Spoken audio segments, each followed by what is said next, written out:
Proverbi 23, dal verso 26. Figlio mio, dammi il tuo cuore, e gli occhi tuoi prendano piacere nelle mie vie, perché la prostituta è una fossa profonda e la straniera un pozzo stretto. Anch'essa sta in agguato come un ladro e accresce fra gli uomini il numero dei traditori. Per chi sono gli ai? Per chi gli ahimè? Per chi le liti? Per chi i lamenti? Per chi le ferite senza ragione? Per chi gli occhi rossi? Per chi si indugia a lungo presso il vino? Per quei che vanno a gustare il vino tagliato. Non guardare il vino quando rosseggia, quando scintilla nel bicchiere e va giù così facilmente.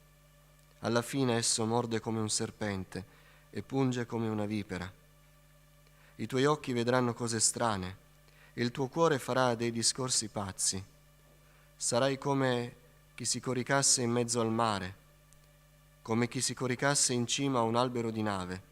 Dirai: m'hanno picchiato e non m'hanno fatto male, mi hanno percosso e non me ne sono accorto.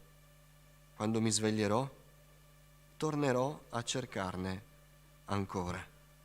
Figlio mio, dammi il tuo cuore, e gli occhi tuoi prendano piacere nelle mie vie. Signore, aiutaci a ricevere questa parola, perché produca il frutto che tu hai stabilito per noi in questo giorno, Signore.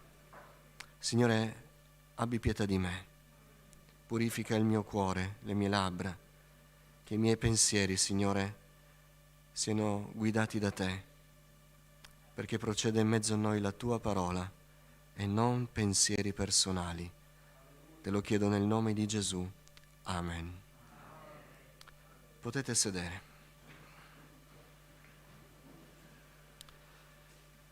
Un po' in collegamento a quanto detto domenica scorsa, qui abbiamo un'altra richiesta da parte di Dio. Vi ricordate? Custodisci il tuo cuore più di ogni altra cosa. Era una richiesta da parte del Signore, una richiesta che abbiamo detto richiedeva, scusate il gioco di parole, la nostra iniziativa. A noi è chiesto di custodire il nostro cuore. Dio ci consiglia, Dio ci aiuta, ma noi dobbiamo custodirlo. Questa è una richiesta dello stesso tipo. Figlio mio, dammi il tuo cuore, e gli occhi tuoi prendono piacere nelle mie vie. Di nuovo una richiesta da parte di Dio che esige un'iniziativa da parte nostra. Dio non dice mi prendo il tuo cuore, ma chiede dammi il tuo cuore. Quindi di nuovo una nostra iniziativa. Questa mattina ancora quello che mediteremo insieme richiede da parte nostra poi l'azione. Dobbiamo dare il cuore al Signore. Dio ci chiede che gli diamo il nostro cuore. Perché Dio ci chiede il cuore? Beh, ce lo spiega chiaramente il testo che abbiamo letto dopo, il verso 26. Perché lo vuole salvare dalla rovina. Gli occhi tuoi prendano piacere nelle mie vie, dammi il tuo cuore, perché se non lo farai andrai in rovina. E ci sono degli esempi estremi che fanno ben capire non tanto la circostanza, la prostituta, l'ubriachezza, ma la conseguenza terribile di non dare il cuore al Signore è tenerlo per sé o darlo a qualcun altro. Va in rovina il cuore, va in rovina perché si scelgono compagnie sbagliate, perché si sceglie di soddisfare i propri piaceri, come nel caso della prostituta, ma alla fine è un agguato, come un ladro, dice lo scrittore ai Proverbi.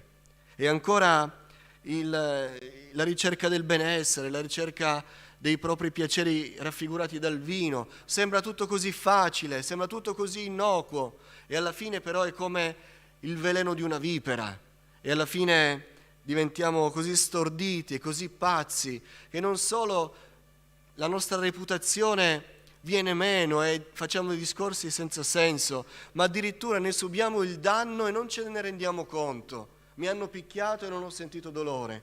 E alla fine che cosa farò ancora? Tornerò.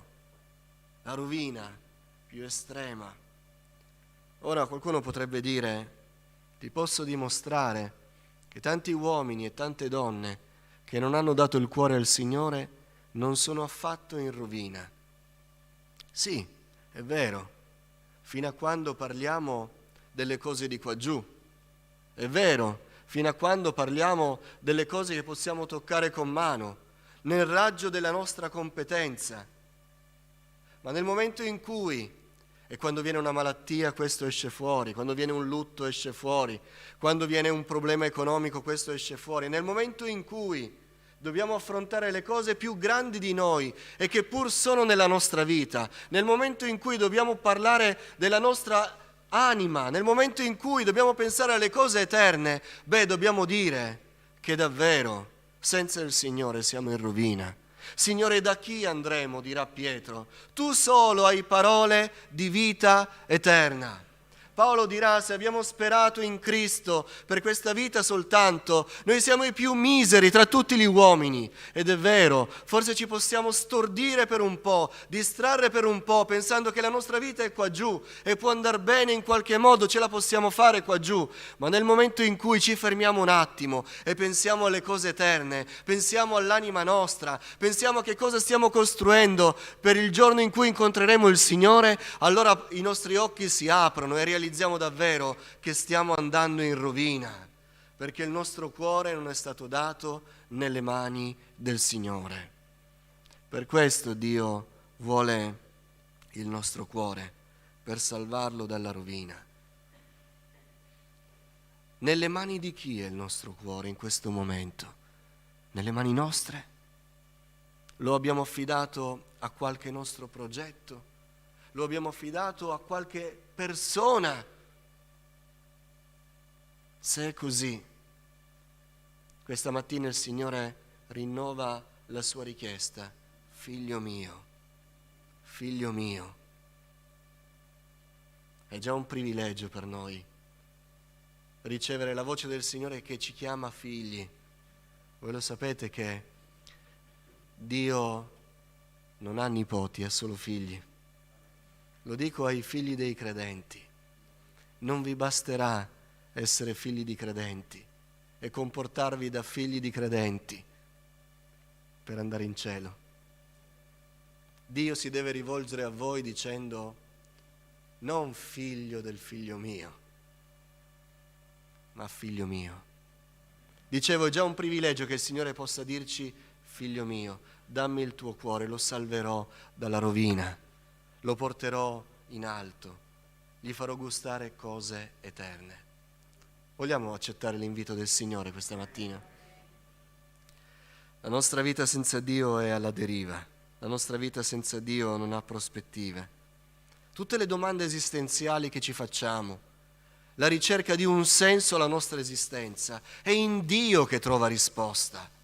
Diamo il nostro cuore a Dio e tutto quadrerà e tutto si illuminerà. Noi comprenderemo le cose che prima non capivamo. Il senso della nostra vita è il Signore. La nostra vita sia nelle mani di Dio. Ora il timore di molti che non danno il cuore a Dio risiede in un'altra domanda. Ma se io darò il cuore al Signore, questo vale per tutti, perché qui il Signore chiede il cuore, quindi parla dell'interezza del cuore, non di una parte del cuore. C'è quel cantico così impegnativo e che noi cantiamo così facilmente: meraviglioso sei, hai conquistato ogni parte di me. Ma non credo che sia la pura verità quando lo cantiamo, e io lo dico in prima persona. Eppure il Signore chiede tutto il cuore. Dammi il tuo cuore, non sto a spiegarti quale parte, come, quando. Dammi il tuo cuore, incondizionatamente, integralmente, dammi il tuo cuore. E molti si fanno la domanda: Ma che cosa farà Dio del mio cuore se dovessi darglielo? Che cosa farà quando gli darò il mio cuore? E molti che hanno paura perché non sanno, perché temono una penalizzazione, perché temono un danno, un venir meno di qualcosa nella loro vita, devono ricordare per mezzo della parola di Dio, perché Dio ce lo dice. Che cosa succede? Dio non prende il nostro cuore e sta lì, fermo. Dio farà qualcosa col nostro cuore, questo è certo. E se noi gli diamo il cuore, noi rispondiamo al suo invito questa mattina, è bene che sappiamo che cosa ha intenzione di fare il Signore col nostro cuore. Se noi gli daremo il cuore, sapete cosa farà il Signore? Lo fascerà. Si prenderà cura del nostro cuore. Ci sono tanti passi nella scrittura, ne cito uno soltanto. In Isaia parla della venuta del Signore, dell'opera del Signore. Lo Spirito del Signore, di Dio, è su di me, perché il Signore mi ha unto per recare una buona notizia agli umili. Mi ha inviato, ascoltate, per fasciare quelli che hanno il cuore spezzato. Che cosa farà il Signore con il nostro cuore? Lo fascerà, lo curerà, se ne prenderà cura, lo guarirà, lo riscalderà, pulirà e medicherà le ferite di una vita nella quale il nostro cuore è stato ferito. Dio curerà il nostro cuore se glielo diamo. È curioso che molti pretendono dal Signore che curi il cuore, ma non glielo danno. È come quel malato che ha bisogno di un intervento chirurgico e se la prende col chirurgo perché al telefono gli dice: devi intervenire, devi mettere mani al mio corpo, devi fare questa operazione. Sì, ma tu devi venire in sala operatoria. Dammi il tuo cuore, ho qualcosa da fare, devo curare il tuo cuore. Solo il Signore è capace di fasciare le ferite, solo il Signore è capace di ricostruire le cose distrutte. E questo Dio vuole fare. Dio ci vuole consolare, ma noi gli dobbiamo dare il nostro cuore interamente, non una parte, non trattenendolo, non in condivisione tra noi e Lui. Dammi il tuo cuore, figlio mio. I tuoi occhi prendono piacere nelle mie vie e io farò quello che ho intenzione di fare. Curerò il tuo cuore, lo fascerò, lo terrò stretto, metterò la mano sopra e lo guarirò perfettamente. Ogni cicatrice svanirà, ogni dolore andrà via, Dio consolerà ogni cuore. È questo che Dio vuole fare con noi, fratelli. Gli dobbiamo dare il nostro cuore. Molti continuano a vivere con delle ferite, con lo strascico di dolori, di ingiustizie subite, e giustificano il loro zoppicare, le loro debolezze dicendo: è il segno di tanto dolore, è il segno di tutti i colpi che ho subito. Ed è qui che il Signore dice: figlio mio, figlia mia, dammi il tuo cuore, che io non voglio che tu viva con i complessi per quello che hai subito nel passato. Dammi il tuo cuore, perché io lo voglio fasciare. Dio è potente da fare tutte queste cose. E sono semplici abbastanza questa mattina da dire che se daremo il cuore al Signore non ci sarà bisogno nemmeno di andare dai counselor che ci sono adesso, di andare dagli esperti dei vari problemi, perché Dio è perfettamente capace di custodire e fasciare e curare e guarire ogni cuore, ogni ferita. Gesù è venuto per questo. Amen. Gesù è venuto per questo. Questo farà. Non aver paura di dare il tuo cuore al Signore. Quella donna peccatrice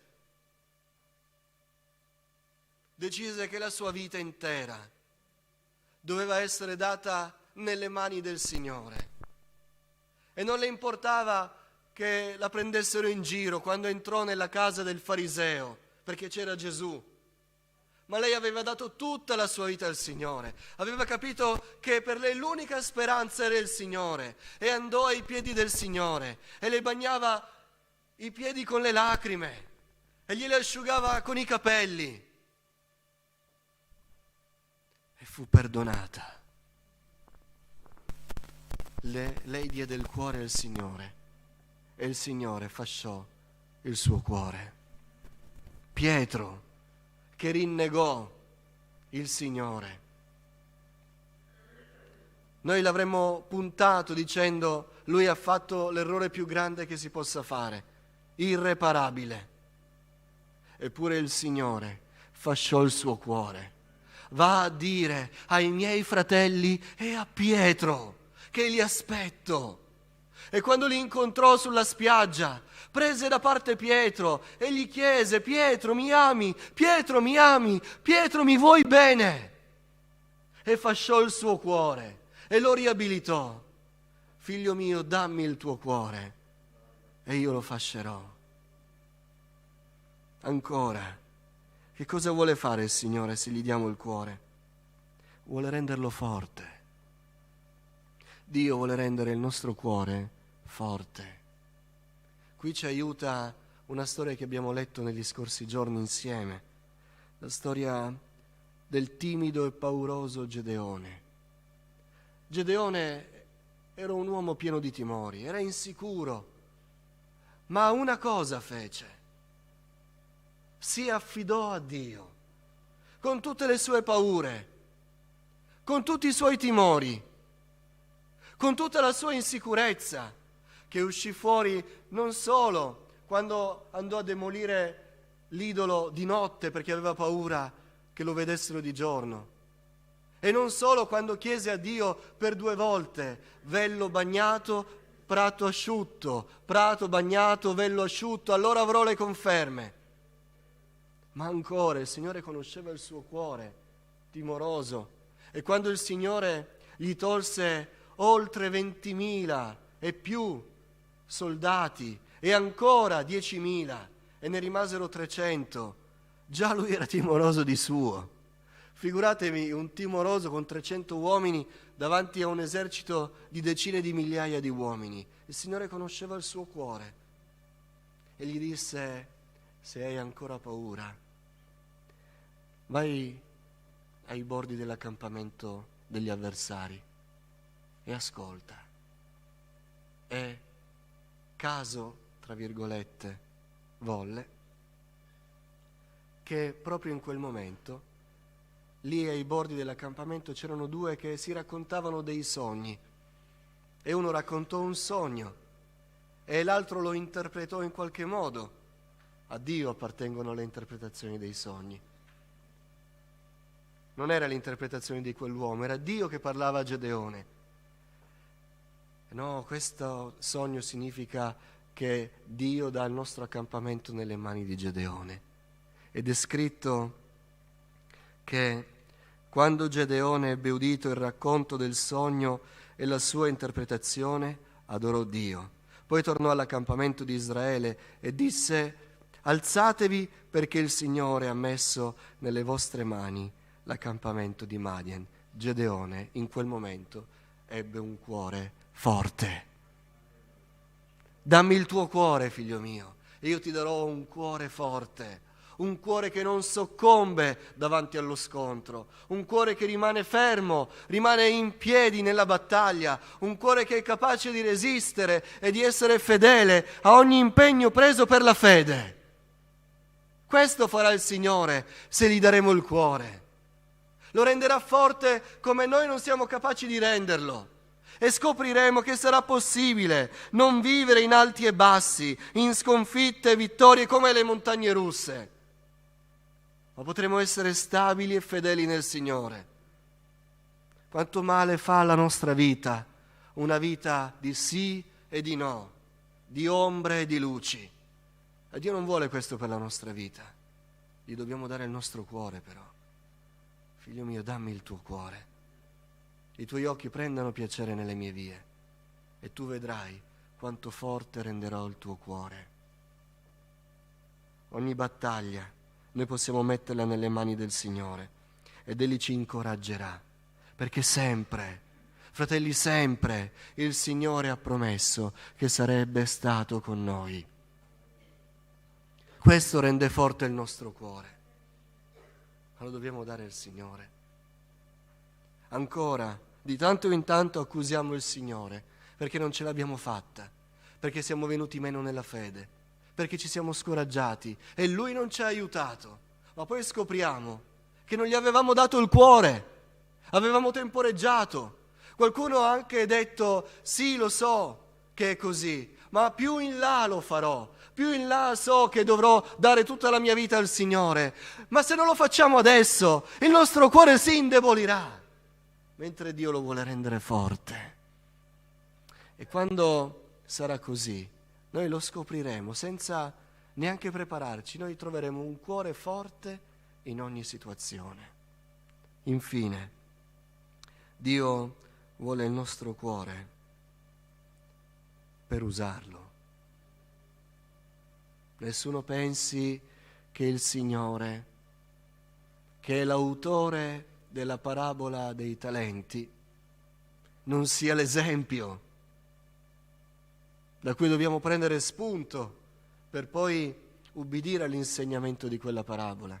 Lui non prenderà il nostro cuore e lo sotterrerà. Sì, Dio vuole il nostro cuore per usarlo. Dammi il tuo cuore e io lo userò. Quando esprimiamo il desiderio di vedere Dio all'opera, a volte pensiamo che il Signore debba mostrare la sua gloria se noi mettiamo a disposizione le nostre capacità, i nostri talenti, quello che sappiamo fare, quello che possiamo dare. Certo è così. Ogni cosa che noi diamo nelle mani del Signore, Lui la userà. E se abbiamo delle capacità e possiamo metterle nelle mani del Signore, Lui le userà. Ma attenzione, le userà se insieme a quelle noi daremo anche il nostro cuore. Ma se anche capacità noi non ne abbiamo, quello che Lui in realtà ha sempre chiesto è solo il cuore. Se anche non avessimo alcuna capacità, nessun talento, nessuna bravura, nessuna risorsa, ma daremo al Signore il nostro cuore, Lui farà ancora tutto, come se avessimo le capacità, perché ogni nostra capacità viene da Lui. Sì, il Signore si userà della nostra vita se noi gliela daremo per intero. Figlio mio, dammi il tuo cuore. Se noi gli daremo il cuore, Egli farà comunque tutto alla sua gloria. Un appello ai giovani, agli adolescenti. È Dio che vi parla. Figlio mio, dammi il tuo cuore e io lo userò. I tuoi occhi prendano piacere nelle mie vie, ogni giorno della tua vita. Prendi piacere nelle mie vie, non i giorni pari soltanto, non nel weekend, non quando vieni interpellato. Il tuo cuore sia nelle mie mani. A chi non ha dato il cuore al Signore è rivolto questo invito: dammi il tuo cuore e io lo userò. Io lo userò. Ci fa piacere ascoltare le cose che Dio fa quando si serve di un uomo, di una donna. È quello che vuole fare con ognuno di noi il Signore. Ma lo può fare soltanto se gli daremo interamente il nostro cuore. Dammi il tuo cuore, lo devo usare per la mia gloria. Dammi il tuo cuore, me ne devo servire. me ne devo servire. Io farò le cose impossibili agli uomini se tu darai ogni cosa che ti appartiene a me, se il tuo cuore mi apparterrà interamente. Questo significa consacrarci al Signore. Se noi daremo il cuore al Signore, deciderà Lui. Forse deciderà cose che noi non avremmo deciso per noi. Ma se noi vogliamo vedere Dio all'opera nella nostra vita, è Lui che deve operare, non noi. Molti vogliono avere pieno controllo della loro vita. Molti vogliono essere i fautori del loro destino. Dio invece invita a dare il nostro cuore a Lui, perché ci sono delle cose che noi non possiamo controllare in nessun modo e si scopre tutta la nostra impotenza, anche quando vogliamo essere padroni della nostra vita. Ma Dio è sovrano. Dio è sovrano. E quando noi gli daremo il cuore, Egli farà tutto il resto. Amen. Adesso pregheremo il Signore e ognuno di noi chiede a Dio di fargli sapere se il suo cuore appartiene a Lui interamente. E se non è così, la parola ci ha invitati questa mattina: figlio mio, dammi il tuo cuore e vedrai come sono capace di fasciarlo, e vedrai come sono capace di renderlo forte, e vedrai come lo userò per i miei piani.